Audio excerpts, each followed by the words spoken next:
Okay, one of the essential skills that studying history produces in students is the ability to research, to find information, right? Certainly, history is not the only discipline that does this, but I think the history, one of the strengths is that it requires students to do research. And so you have an assignment to complete, some tasks searching around the library.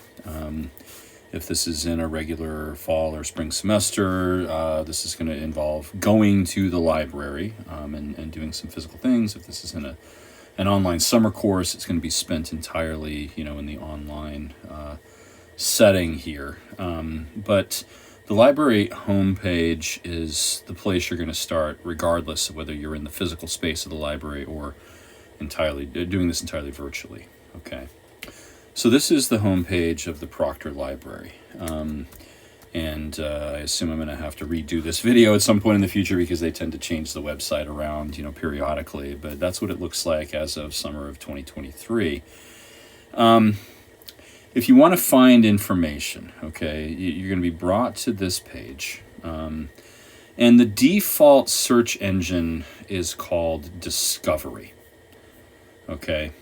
And Discovery is good, but it's in a way too broad, right? Discovery is going to allow you to find books that are actually in the library catalog, but also ebooks, articles, videos. It's going to access reference works, some of which are online, some of which are in hard copy in the library. It's going to give you a lot of information. It's important in using Discovery to learn how to sift through that information and figure out the different kinds of information that are available to you. Now, the introductory course I'm teaching at this point is on utopia and dystopia.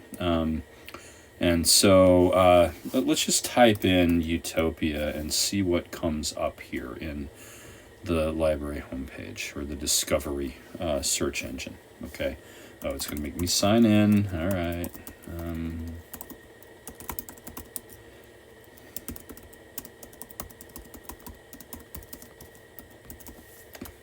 I typed my password in correctly. Okay. I'm doing this from home and not on campus, and so that's why I have to sign in. All right. Now, let's click out of that one. So, the first thing that comes up is something called a research starter, okay? And this is from a reference work, all right? This is the Salem Press Encyclopedia. Any encyclopedia is a reference work. And I would say the Salem Press Encyclopedia is probably a decent one, but frankly, Wikipedia is probably better, right? And so if you have no idea about the concept of utopia, it might be helpful to read through this encyclopedia article. And that's exactly what this would link you to, is an article from the Salem Press Encyclopedia. If you didn't want to read it, you could even listen to it, okay?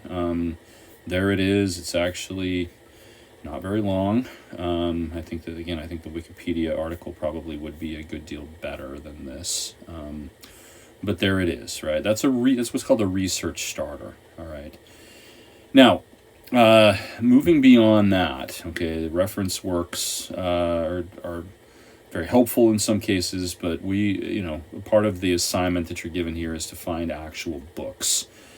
Now, the next one, in fact, it says number 1 here. I guess that one doesn't count. It says Utopia, Revised Translation, Backgrounds, Criticism by Thomas More. This is one of the books that we have for the course, right? So this is a physical book. You can tell so because it gives you a physical location of the book along with the call number, right? This is from what's called the Library of Congress cataloging system. It has some letters and some numbers, okay? As you go on in your studies, whatever you study, if you use the library at all, you will probably get accustomed to visiting certain sections of the library, okay? Because you'll notice that, these are organized by subject. When I was in grad school, a lot of the research that I was doing there had me going to the section between DS 135 and DS 145. In fact, I could I could walk that path from my study carrel to that part of the library. It was up 3 floors. I was on the 7th floor, and I had to go up to the 10th floor of the Hesburgh Library at the University of Notre Dame to find the DS 135s through 145s. I knew exactly where it was. I knew every book on every shelf in that section because I consulted most of them over the course of my research, right? So you get used to, hopefully, visiting certain parts of the physical book sections in the library, what are called the stacks, okay? Now, one of the things that tends to happen with students when they're searching for things in things like a library catalog is they look at the first couple of entries and they're like, okay, that's good enough, and maybe that's all that they get to, right? It's the same with a Google search. You only look at the first few entries, and essentially the first 3 entries here are just different editions of the book Utopia. That's it.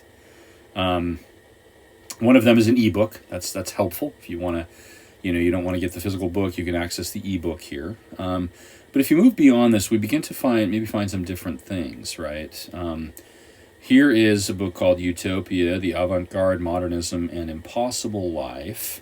This is a secondary source, okay? This is an ebook, right? This is a series of studies.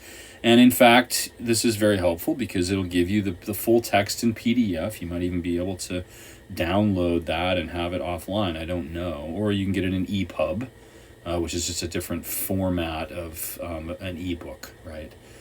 And so this assignment asks you to, find some editions of primary sources, and it asks you to find some secondary sources, okay, and some physical books and ebooks, and to write down some of that information. And so, look at these. Again, there's more things. There's more just editions of Utopia. Here's another Thomas More Utopia. Here's another one, okay. But, and in fact, here's another one. But down here, Utopia, the Psychology of a Cultural Fantasy, right? This one has a physical location in the library. So you just need to look for cues here about what that book is. Whether it's a physical copy, an ebook. If it's an ebook, it's going to probably have the full text link here, okay, that you can then open up. If I click on the PDF, well, nothing happened there. Not sure why. What if we click on this? Well, there it is. Okay. Here, yeah, you can go to that part of the book and actually open it up and read it, right? So that's going to give you, and then here it says full download, so apparently you can get exactly that, right? This is just as if you were holding the physical copy of the book, and it seems you can download it and have it maybe for use offline as well. All right, so hopefully that gives you some good information about how to use the library catalogs, okay? Now, I want to look at articles and databases because a lot of the scavenger hunt asks you to look at databases.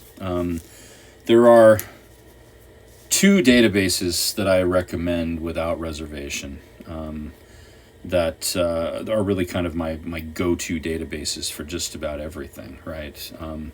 Of these, the most important that we have access to, at least in the library, is called JSTOR. And so let me click on JSTOR. This might ask me to log in again. Oh, I guess not. Yeah, you can have so the access provided by Flagler College, you can actually get a personal account to JSTOR as well, right? So let's just type in Utopia and see what happens, okay? Now, the difference between books and journals. Journals, if you're unfamiliar with this, these are periodical publications, meaning they usually come out in, anywhere from 1 to a few volumes a year. They are edited, they are peer-reviewed, meaning other scholars look at the articles and give suggestions for improvement, or they kind of approve and say, yes, that's good, go ahead and publish this. Most professors get involved in this at some point. I've been reviewing articles for a journal that I'm associated with the last few weeks. But in any case, these are peer-reviewed articles, and so you want to look through this. Sorry for the notifications. You want to look through this and just see what comes up. Now, one of the things you'll note here is there are 106,000 results, right? And so it could be a lot of digging to try to find something that's relevant. But, maybe we want to say something like, Utopia, Thomas More, or something like that, right? We can narrow down the field of study here, right? And you can, see there are articles that come up. Some of these are quite old. This one's from 1950. Maybe that's not the most recent thing. Here's an article called Religious Freedom in Thomas More's Utopia. In any case, the assignment asks you to find some articles, to read them, okay? One of the great things about JSTOR is it gives you full access to most of these articles, and you can read them, and you need to read and summarize that, right? So have a look around in JSTOR, do some digging with this, and get accustomed to using this database. It's really excellent for finding good, especially journal articles, studies of whatever topic you're interested in, okay? Now, let's see if I can get back to, okay, I may have to go the long way around here. Okay, here we are. Another one is called Academic Search Complete. Yeah, it's this one. This is published by an outfit called EBSCO, which also maintains the library catalog and some other things, right? So, this is not the way it usually comes up. Let me see if this feels like there it is. Okay, there was something wrong with the search. But again, let's just type in this, right? Utopia, Thomas More. Or actually, let's do a different author who we're reading this semester, Edward Bellamy, and just see what comes up. Okay. We can, again, find journal articles. This is in one called Geographical Review, January 2004, right? This gives you all the publication information. And then it has the full text links, right? So JSTOR and Academic Search Complete are both really great databases for finding journal articles, finding secondary source information that can, help you in your research. There are a lot of other databases that we have access to, and I would encourage you just to, have a look at some of these, right?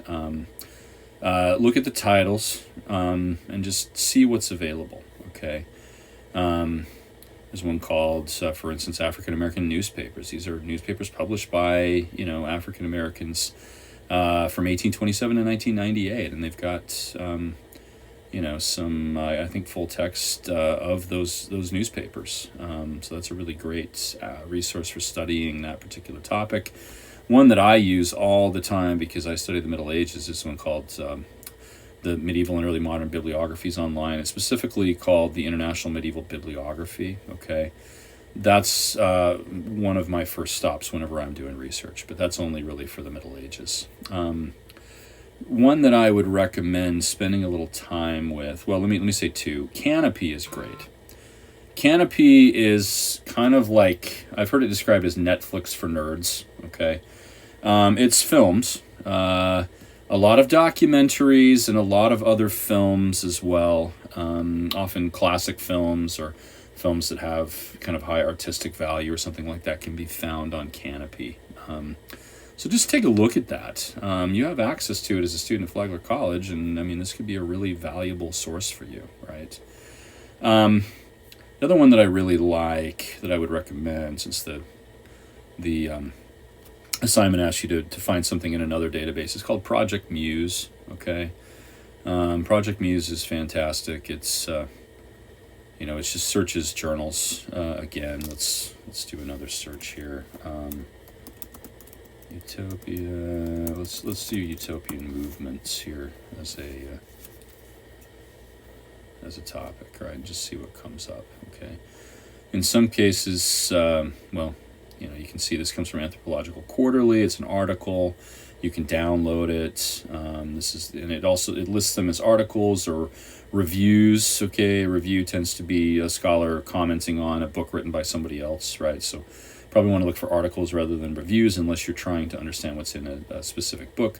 There are even some books here that I don't know what's going to happen if I click Get Access. Okay, but that may signal the library that you want to have access to that book, and maybe it takes you interlibrary loan or something like that. And so take a look at Project Muse, look at some of these other databases, and hopefully you'll find that these are very helpful. And then I would encourage you to get accustomed to doing this.